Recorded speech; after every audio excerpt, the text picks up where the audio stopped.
इस वीडियो में हम देखेंगे इन्वायरमेंट यानी कि पर्यावरण के कुछ प्रश्नों को जो सभी परीक्षाओं की दृष्टि से बहुत इम्पॉर्टेंट है। तो चलिए शुरू करते हैं। क्वेश्चन नंबर फर्स्ट है हमारा, बायोगैस में प्रमुख घटक है। ऑप्शन ए है मेथेन, बी है प्रोपेन, सी है एथाइलिन, डी है एस्ट्रिडिन। तो बायोगैस का जो मुख्य घटक होता है वो मेथेन होता है। क्या होता है? मेथेन। जो एथाइलिन होता है इसका उपयोग जो है कच्चे फलों को पकाने में किया जाता है, और जो एस्ट्रिडिन होता है इसका उपयोग जो है धातुओं को का बेंडिंग करने में किया जाता है। नेक्स्ट क्वेश्चन है, पादप वृद्धि के लिए सबसे अच्छी मृदा है। पादप वृद्धि के लिए सबसे अच्छी मृदा है।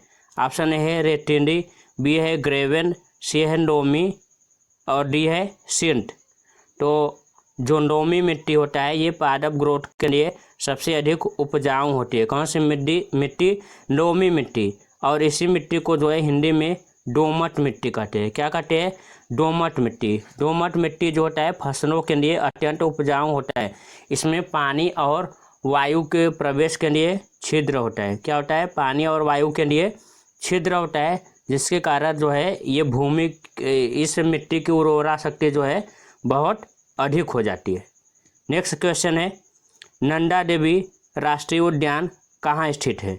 नंदा देवी राष्ट्रीय उद्यान कहाँ स्थित है? पहला है मध्य प्रदेश, सेकंड है असम, थर्ड है उत्तराखंड और फोर्थ है गुजरात। तो नंदा देवी राष्ट्रीय उद्यान जो है ये उत्तराखंड में स्थित है। कहाँ स्थित है? उत्तराखंड में। तो ऑप्शन नंबर सी हमारा सही हो जाएगा, उत्तराखंड। और जो नंदा देवी नेशनल पार्क है इसका क्षेत्रफल जो है 630 वर्ग किमी है। कितना है? 630 वर्ग किमी। और इसे जो है 1982 ईस्वी में राष्ट्रीय उद्यान घोषित किया गया था। 1982 ईस्वी में इसे जो है फूलों की घाटी का जो है राष्ट्रीय उद्यान के भी नाम से जाना जाता है। 1988 ईस्वी में विश्व संगठन यूनेस्को ने इसे जो है विश्व धरोहर के रूप में घोषित किया। नेक्स्ट क्वेश्चन है, एशियाई शेर के संरक्षण के लिए गिर अभयारण्य कहाँ है? ऑप्शन ए है असम, बी है गुजरात, सी है मेघालय, डी है मध्य प्रदेश। जो गिर नेशनल पार्क है ये गुजरात में स्थित है। कहाँ? गुजरात में। और ये एशियाई शेरों के लिए बहुत प्रसिद्ध है। गिर नेशनल पार्क का क्षेत्रफल जो है 1424 वर्ग किमी है। 1424 वर्ग किमी है। नेक्स्ट क्वेश्चन है, पीने के पानी में पारा की यह मात्रा सुरक्षित मानी जाती है।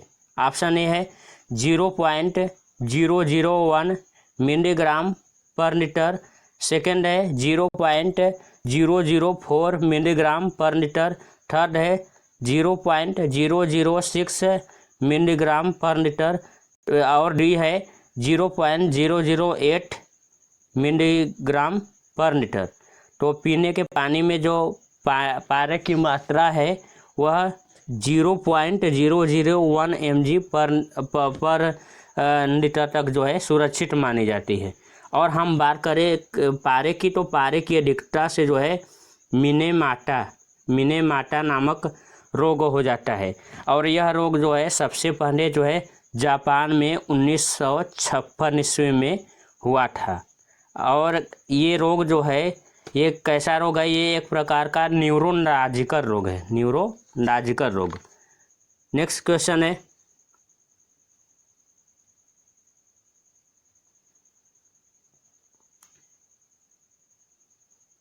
हाँ, दलहनी फसलों की जड़ों में पाया जाता है। दलहनी फसलों की जड़ों में पाया जाता है। ऑप्शन ए फफूंद, बी है बैक्टीरिया, सी है वायरस, डी है माइकोप्लाज्मा। तो दलहनी पौधे जो होते हैं जो किस फैमिली के होते हैं? जो मटर कुंड फैमिली के होते हैं। उनकी जो जड़ें होती है उसमें राइजोबियम, उसमें राइजोबियम नामक बैक्टीरिया पाया जाता है। और ये बैक्टीरिया क्या करता है कि नाइट्रोजन का फिक्सेशन करता है, यानी कि नाइट्रोजन का स्थिरीकरण करता है, जिससे मृदा की उर्वरा शक्ति बढ़ जाती है। तो ऑप्शन से हो जाएगा हमारा बी, बैक्टीरिया। नेक्स्ट क्वेश्चन है, ओलिगोट्रॉपिक झिंड में पोषक तत्व पाए जाते हैं। ओलिगोट्रॉपिक झिंड में पोषक तत्व पाए जाते हैं। ऑप्शन ए है कम, बी है ज़्यादा, सी है दोनों, डी है कोई नहीं। तो ओलिगोट्रॉपिक जो झिंड यानी कि नेक होते हैं, उसमें जो पोषक तत्व है होते हैं वो बहुत कम मात्रा में पाए जाते हैं। तो ऑप्शन हमारा सही हो जाएगा ए। नेक्स्ट क्वेश्चन है, ओजोन परत को मापा जाता है। ओजोन परत को मापा जाता है। ऑप्शन ए है डाप्सन स्पेक्ट्रोमीटर से, बी है फोटोमीटर से, सी है प्रकाश वर्ष से, डी है इनमें से कोई नहीं। तो ओजोन परत की जो मोटाई होती है उसे जो है डाप्सन स्पेक्ट्रोमीटर से मापा जाता है। और ओजोन का सूत्र क्या होता है, O3 होता है। और ओजोन की जो परत होती है वो सूरज से निकलने वाली अल्ट्रावायलेट रे, जिसे हम पराबैंगनी विकिरण कहते हैं, उसे जो है अवशोषित कर लेती है। और जो ये डाप्सन स्पेक्ट्रोमीटर है, इसकी खोज ब्रिटेन के एक वैज्ञानिक जिनका नाम था GMB डाप्सन, उन्होंने जो है किया था। नेक्स्ट क्वेश्चन है, अंतर्राष्ट्रीय ओजोन दिवस मनाया जाता है। अंतर्राष्ट्रीय ओजोन दिवस मनाया जाता है। ऑप्शन ए है 15 मार्च, बी है 15 अप्रैल, सी है 5 जून, डी है 16 सितंबर। तो अगर हम बात करें ओजोन दिवस की, तो ओजोन दिवस जो है 16 सितंबर को मनाया जाता है। और ओजोन का सूत्र O3 होता है। ओजोन जो है समुद्र तल से 30 से 32 किमी की ऊंचाई पर इस अधिक मात्रा में, अधिक सांद्रता में पाया जाता है। नेक्स्ट क्वेश्चन है, प्रदूषण को इस प्रकार से परिभाषित किया जा सकता है। ऑप्शन है पर्यावरण में अवांछनीय तत्वों का पाया जाना, बी है मृदा की ऊपरी सतह का ह्रास, सी है ऊर्जा का संरक्षण, डी है उपरोक्त सभी। तो हम जानते हैं कि जब किसी पर्यावरण में कोई अवांछनीय तत्व जो है मिल जाता है, तो हम इसे कहते हैं कि पर्यावरण हमारा क्या हो गया, प्रदूषित हो गया। तो ऑप्शन ए सही हो जाएगा। नेक्स्ट क्वेश्चन है,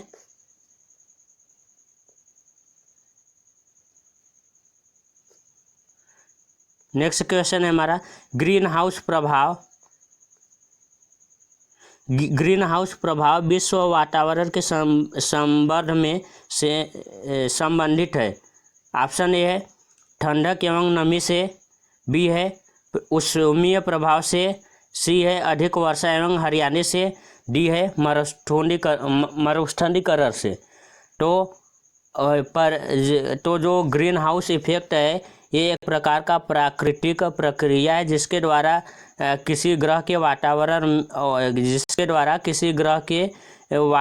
में मौजूद गैसें वातावरण के तापमान को अपेक्षाकृत अधिक करने में मदद करती है। इसी को हम क्या कहते हैं, ग्रीन हाउस इफेक्ट कहते हैं। तो इसमें हमारा ऑप्शन से हो जाए क्या, उष्मीय प्रभाव से। नेक्स्ट क्वेश्चन है, जल में उच्च कोनिफॉर्म गणना का पाया जाना द्योतक है। जल में उच्च कोनिफॉर्म गणना का पाया जाना द्योतक है। ऑप्शन है औद्योगिक प्रदूषण से, बी है सीवेज द्वारा प्रदूषण, सी है जल का खारापन, डी है तैलीय प्रदूषण। तो जो कोनिफॉर्म होता है, कोनिफॉर्म एक प्रकार का बैक्टीरिया होता है जिसे हम ई कोंडाई भी कहते हैं। ई कोंडाई, इस्चीरिचिया कोंडाई भी कहते हैं। और ये कोनिफॉर्म जो होता है, ये मानव अपशिष्ट जो होते हैं, मानव अपशिष्ट, इनके द्वारा जो है कहाँ पानी में पहुंच जाता है। और पानी में जब पहुंचता है तो पानी को क्या करता है, प्रदूषित कर देता है। तो पानी में जो है कैसे पहुंचता है, सीवेज के द्वारा। सीवेज का जो पानी होता है उसमें जो है ये पहुंचता है और उसके द्वारा पानी के किसी दूसरे मीडियम में जाता है, जैसे कि नदी इत्यादि में, और उससे क्या करता है, प्रदूषित कर देता है। तो ऑप्शन हमारा बी सही हो जाएगा, सीवेज द्वारा प्रदूषण। नेक्स्ट क्वेश्चन है, किसी नदी के जन हेतु उच्च बीओडी मान का तात्पर्य है कि नदी का जन। ए ऑप्शन ए अत्यंत स्वच्छ है, बी अत्यंत बैक्टीरिया युक्त है, सी कोई जीवाणु नहीं है, डी अत्यंत प्रदूषित है। तो पहले हम बात करेंगे बीओडी की। किसकी? बीओडी की। तो बीओडी का पूरा नाम होता है biochemical oxygen demand. Biochemical oxygen demand होता है, और ये क्या होता है, एक निश्चित समयावधि में निश्चित तापमान पर किसी दिए गए पानी के नमूने में मौजूद कार्बनिक पदार्थों को तोड़ने के लिए जीवाणुओं द्वारा आवश्यक कुल घुली हुई ऑक्सीजन की मात्रा जो होती है उसी को हम क्या कहते हैं, बीओडी कहते हैं। इससे क्या पता चलता है? इससे पता चलता है कि पानी क्या है, अत्यंत प्रदूषित है। पानी क्या है, अत्यंत प्रदूषित है। तो हमारा ऑप्शन डी सही हो जाएगा। नेक्स्ट क्वेश्चन है, विश्व में पृथ्वी दिवस मनाया जाता है। विश्व में पृथ्वी दिवस मनाया जाता है। ऑप्शन ए है 4 मई, बी है 5 जून, सी है 15 अप्रैल, डी है 22 अप्रैल। तो हम बात करें पृथ्वी दिवस की, तो पृथ्वी दिवस जो है 22 अप्रैल को मनाया जाता है। इसकी स्थापना अमेरिकी सीनेटर जेराल्ड नियल्सन ने 1970 ईस्वी में एक पर्यावरण की शिक्षा के रूप में किया। नेक्स्ट क्वेश्चन है, यूट्राफिकेशन का कारण है। यूट्राफिकेशन का कारण है। ऑप्शन ए है सीवेज एवं साबुन युक्त जल, बी है खादानों से निकलने वाला अपशिष्ट, सी है पेट्रो रसायन एवं उर्वरक, डी है NO3 एंड SO4। तो हम बात करेंगे अगर यूट्राफिकेशन की, तो यूट्राफिकेशन को हिंदी में सुपोषण कहते हैं। किसी जलाशय में पोषक तत्वों की वृद्धि होने को सुपोषण कहते हैं या यूट्राफिकेशन कहते हैं, जिससे जलाशय में पौधों तथा शैवालों की जो है वृद्धि बहुत तेज़ी से होती है और ऑक्सीजन की कमी हो जाती है। ऐसा क्यों होता है? क्योंकि ऐसा जो है उस पानी में फास्फेट युक्त डिटर्जेंट और उर्वरक आने से होते हैं। तो ऑप्शन हमारा सही हो जाएगा पेट्रो रसायन एवं उर्वरक दिया है इसमें, ये भी सही हो सकता है और ये भी सही हो सकता है। तो इसमें दो आंसर जो है पॉसिबल है। नेक्स्ट क्वेश्चन है,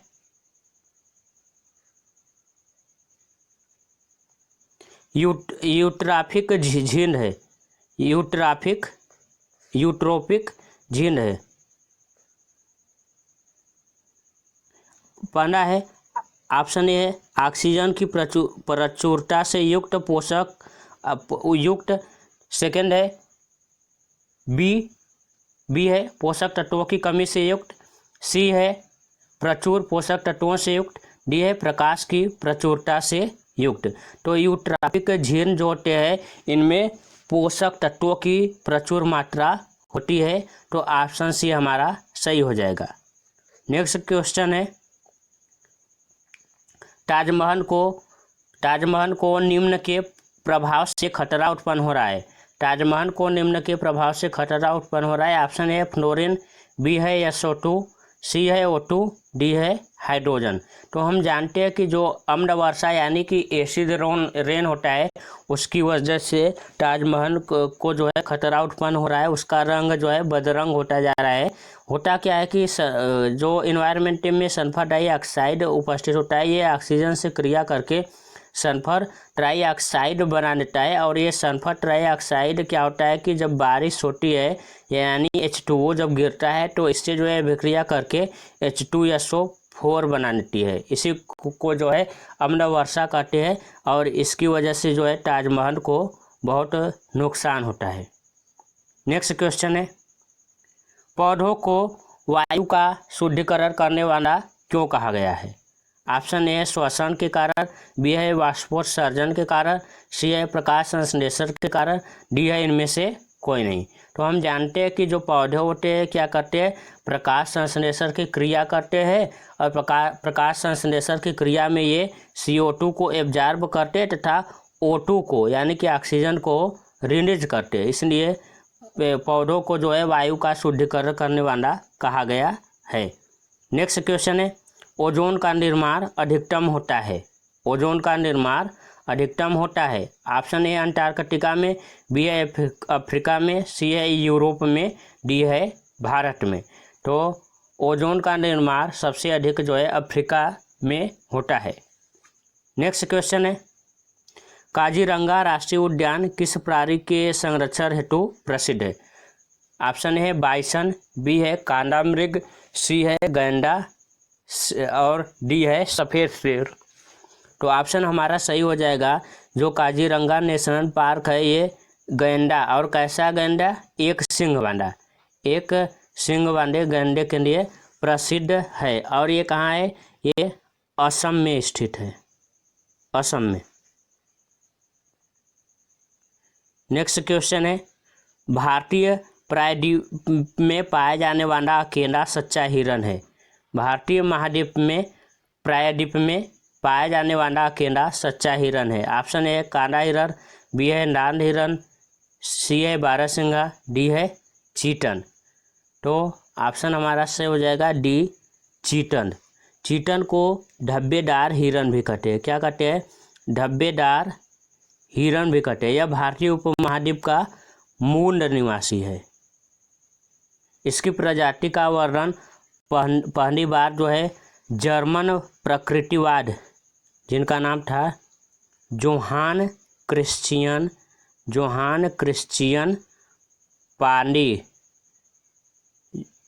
पांडे ने जो है सबसे पहले बताया।